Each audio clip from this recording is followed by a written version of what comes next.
Hello and welcome to the English YouTuber. And before we start, I want to tell you that I'm so proud of you that you are utilizing your time wisely in learning something new rather than wasting it for trivial things. And in today's video of Basic English Conversations, we are going to deal with questions about traveling. And I'm really excited to start this video because we're going to learn a lot of new vocabularies and phrases related to traveling. So let's begin. The first question, it's obvious. They might ask you, do you like traveling? So if you enjoy traveling, you can say, yes, of course, I'm a hodophile. So this is a new word that we are learning. Hodophile means someone who loves traveling and adventure. Another word, if you really enjoy traveling, you can say, I'm an avid traveler. So, avid traveler is someone who really enjoys traveling. Or if you don't want to use either of these words, you can say, I'm a wanderlust. Wanderlust is someone who has a strong desire to travel. So, you can say, yes, of course, I am an avid traveler, and whenever I get an opportunity to travel, I grab it and get going. So we have already learned three great vocabulary. Make sure you remember them and write them in your notebook. The next question, how often do you travel? So they're asking you the frequency. I have an itchy feet. So itchy feet is an idiom, and that means you have an urge to travel to various places. You know, you're very inquisitive to travel to other places. So that is the term itchy feet, and not that your feet is scratching. Okay. So I have an itchy feet, and hence when I get holidays from, if you're in school, you can say school. If you're at work, if you're working, you can say at work. I travel, which accounts to at least once a fortnight. Fortnight is 14 days, or you can say 2 weeks. I believe that traveling is the best teacher, and that experience cannot be gained through books. So you have said, how often do you travel? Which is at least once in a fortnight, that is once in 14 days. They could ask you the question, what are the advantages of traveling? So you can say traveling offers a plethora of merits. Plethora means various or many. Okay. A plethora of merits. Firstly, it is a path to self discovery where one gets an in depth glimpse of themselves. Glimpse means jhalak. So it is the best way to introspect. What is introspect? खुद के अंदर झांक कर देखने का कि आप किस तरह के इंसान हो. When you travel, you get to know about yourself. It's self discovery. You will know if you are an extroverted person, you are an introverted person, if you are afraid of something, how brave you are. So you get to learn a lot of things about yourselves, whether you have the ability to control your urges to spend money. So that is why it is said it is a path to self discovery where you can introspect about your life. Moreover, traveling helps us understand about global diversity, the unique culture and history of that place, and also help us understand economic disparity. So now imagine you traveled to Mumbai.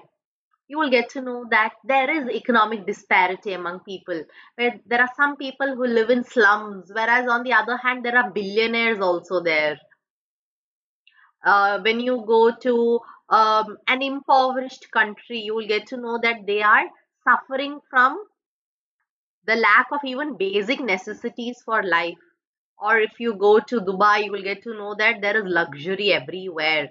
So we get to understand economic disparity also while we travel to another place. The next question, How do you decide on a destination? So the answer is I usually like to visit offbeat destinations. So this is a phrase. Offbeat destination are places that are not popular. That are not like if I go to Paris, I might not visit the Eiffel Tower. I might visit some other places that are quaint. Quaint means which is charming but maybe old fashioned.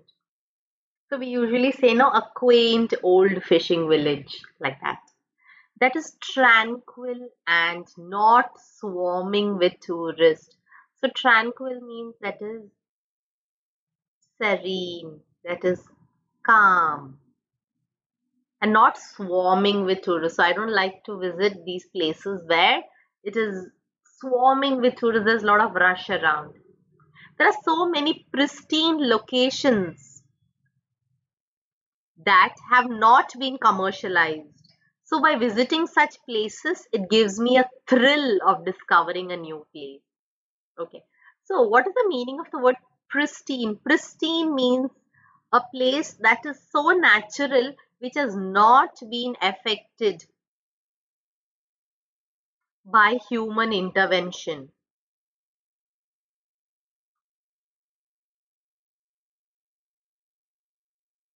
There are some places which are still very natural and where humans have not gone and destroyed the natural beauty of that place. So such places are called pristine. So I like to visit these pristine locations that have not been commercialized, and as it gives me a thrill of discovering a new place and gives me an opportunity to engage in meaningful conversations with the locals. So that is why I like to discover or go to such places that are not swamped with tourists. The next question. Why are more number of people traveling at present as compared to the past? A major reason is that nowadays traveling has become affordable. Isn't that right? Yes.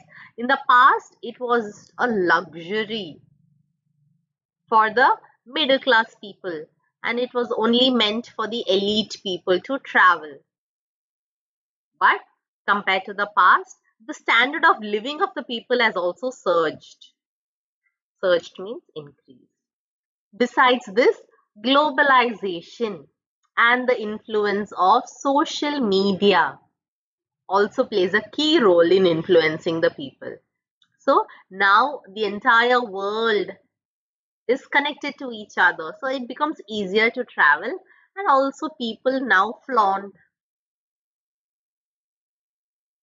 about their travel on social media, which allures other people also to travel. Allures means attracts and flaunt means show off. Last but not the least, the lives of people have become stressful and hence to break from the monotony of a mundane life, people travel to feel refreshed and rejuvenated.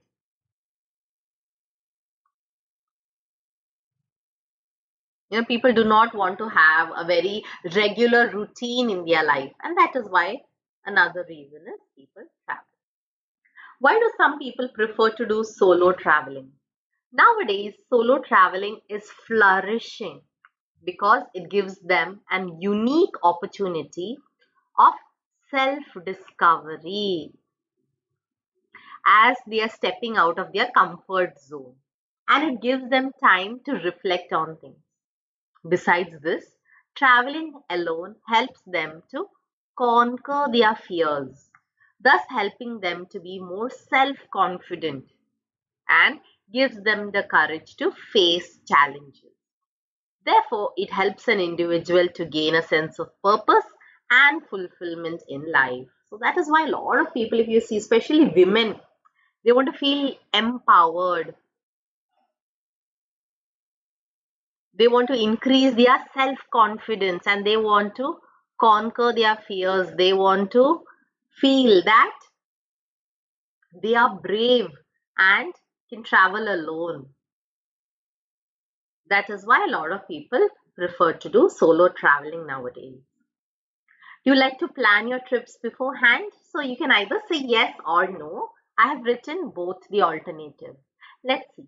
Yes, I like to have a detailed itinerary. Itinerary is to plan the entire trip. So I like to have a detailed itinerary of the trip, plan each detail to the T. So plan to the T means every detail, right? From who's going to come and pick me up to the airport, of what I'm going to do each day, which all places I'm going to visit, how I'm going to go to those places. That is planning to the T. Have reservations made so that I don't face any obstacles during my trip, and that is why I like to plan my trip to the T. There are some people who like to have impromptu trips, means without any planning. Those trips are called impromptu. And like to plan at the spur of the moment. At the spur of the moment means just that minute you're sitting and you're like, okay, let me go to Jaipur. Chalo. So that is planning at the spur of the moment. The reason why I like such trips is because they bring in a sense of excitement when I dwell into uncertainty, because you don't know what is going to happen in the next moment. You don't have reservations. You don't exactly know what you're going to do.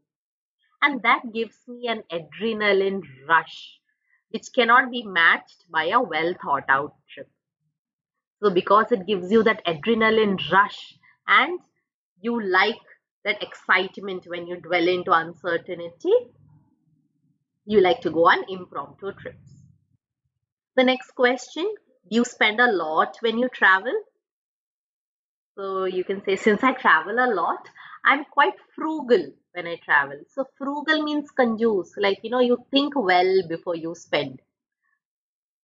If I would be a spendthrift is a person who spends a lot of money.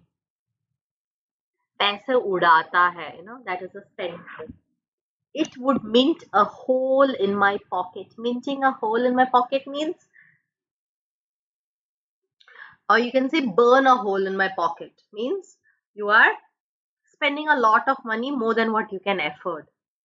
And I wouldn't be able to experience so many places if I would be a spendthrift. And that is why I'm quite frugal while I travel. And because I am frugal, I get to experience many places that I'm able to do now. The next question, what are the drawbacks of traveling? So one of the greatest impact of traveling is to the environment, isn't it? Where pollution, deforestation, and carbon emission can have a detrimental impact in the long run.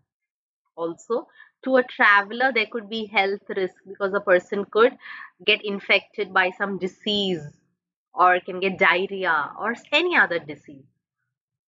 The person faces safety risk where the person can fall prey to, means get cheated, to mugging or scams. And finally, the person could also face racism, as xenophobia still exists in various places. So you might wonder what xenophobia is, right? So xenophobia is the dislike of certain people towards certain race, or they have an intolerance of certain ethnicity. So this could also be an essay where they could ask you, do xenophobia exist in today's world and what can be done to prevent it? So that is the end of this video. I hope you got to learn a lot of new things.